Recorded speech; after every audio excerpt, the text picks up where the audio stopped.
તમે જવા, હું ટ્રેક્ટર શીખું. અને હું બકુલભાઈને ટ્રેક્ટર શીખવાડું.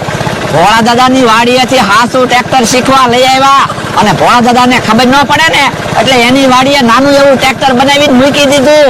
હવે વાતું નથી કરવી, ટ્રેક્ટર શીખવામાં ધ્યાન આપો. એ હારું. હે કેમ ખામુચી બરક મારી? એ આમ કૂવો છે, કૂવા બાજુ ટ્રેક્ટર ભાગ્યું હોય અને કૂવામાં પડી ગયું હોય તો આપણે બે ટળી જાવી. પણ તમે ક્યાં મોટર શીખો, તમે ટ્રેક્ટર શીખો. ટાયર તો તમને દેખાય છે, એમ થોડા આપણા કૂવામાં પડી જાય. હા ઈ હાસુ.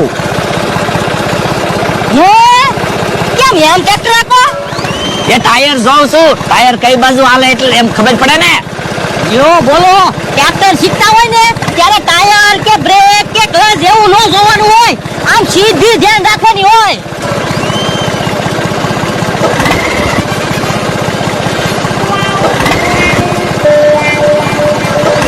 હે કેમ ટ્રેક્ટર બંધ કર્યું? એક કામ કરવી, પેલા ગામમાં નાસ્તો કરી આવી પછી આવીને ટ્રેક્ટર શીખશું. આ તે વાંધો નહીં, તમારી પાસે પૈસા છે ને? પણ તમે પૈસા આપી દેજો ને. મારી પાસે પૈસા નથી હો. તો મારી પાસે પૈસા નથી. તો નાસ્તો કરવા કેમ જાવું? એક કામ કરો, આજ તમે નાસ્તાના પૈસા આપી દો, પછી હું ટ્રેક્ટર શીખી જઈશ અને ટ્રેક્ટર આંકવા જઈશ એટલે પગાર આવશે જ તે. હું રોજ તમને નાસ્તો કરાવીશ. યો બોલો, હજી તમને ટ્રેક્ટર આવ્યું નથી ત્યાં તો તમે પગાર ની